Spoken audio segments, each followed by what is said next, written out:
In the depths of the Cold War, Soviet engineers built one of the most capable jet trainers the world had ever seen. It was fast, agile, and perfectly suited to its mission. Yet the Soviet government deliberately rejected it, buried the project, and handed the massive production contract to a foreign competitor. To understand why a superpower would sabotage its own hardware, we have to look at the late 1950s. The air forces of the Warsaw Pact were rapidly transitioning from piston engine planes to an all-jet fleet, creating a massive logistical bottleneck. Novice pilots needed flight hours, but they were forced to learn on modified, highly dangerous frontline combat fighters like the MiG-15 UTI. Handing the controls of a high-performance interceptor to a student resulted in a brutal and often fatal learning curve. The Soviet Union needed a dedicated teaching platform. They launched a massive international procurement competition to find a standardized, purpose-built jet trainer for the entire global alliance. Enter the legendary Yakovlev Design Bureau. They submitted a brand new aircraft and gave it the designation Yak-30, quietly recycling the name of a failed fighter interceptor from 1948 to launch this entirely new project. The winner of this contract would secure total industrial dominance over Warsaw Pact pilot training for the next several decades. Yakovlev's core design philosophy for the Yak-30 was extreme simplicity. To keep production costs low, the engineers built an all-metal aircraft utilizing pressed sheet light alloys. The pilot experience was tailored specifically for instruction. The fuselage housed an unpressurized tandem cockpit, placing the student in front and the instructor behind them, under a continuous canopy designed to provide clear, unobstructed visibility. Powering the aircraft was the custom-built Ru-19 turbojet engine. Instead of repurposing a heavy combat turbine, this single-shaft engine was specifically tailored for the modest power and fuel requirements of a trainer. This specific power plant allowed for a radical maintenance feature.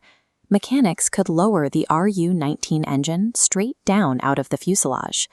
By bypassing the need to dismantle the tail section, this drop-down capability drastically reduced maintenance times on rough forward airstrips. The Yak-30 was an engineering masterpiece, perfectly tailored to the harsh, unforgiving logistical realities of the Soviet military. In 1960, the Yak-30 entered a tense head-to-head fly-off against the Polish TS-11 Iskra and the Czechoslovak Aero L-29 Delfin. The aircraft underwent a rigorous factory testing phase. Test pilots completed 82 flights, logging nearly 44 hours of airtime designed to push the prototypes to their absolute operational limits.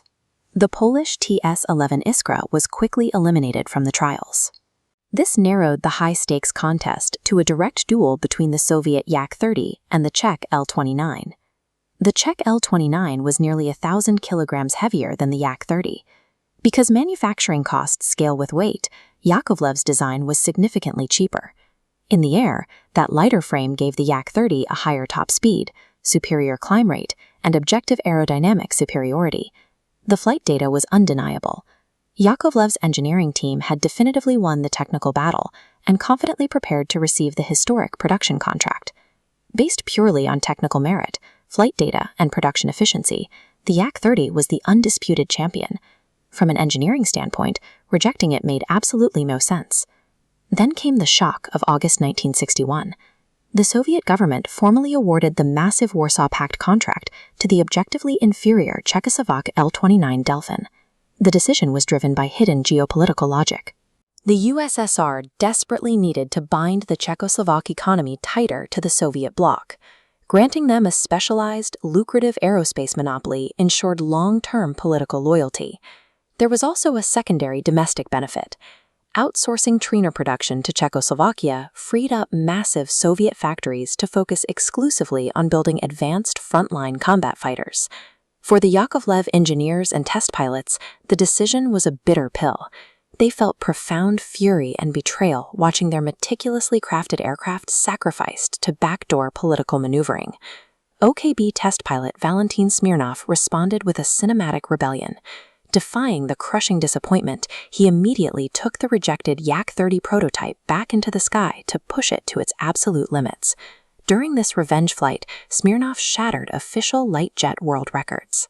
He clocked a top speed over a 25-kilometer course of 767 kilometers per hour and forced the little trainer to an altitude exceeding 16,128 meters.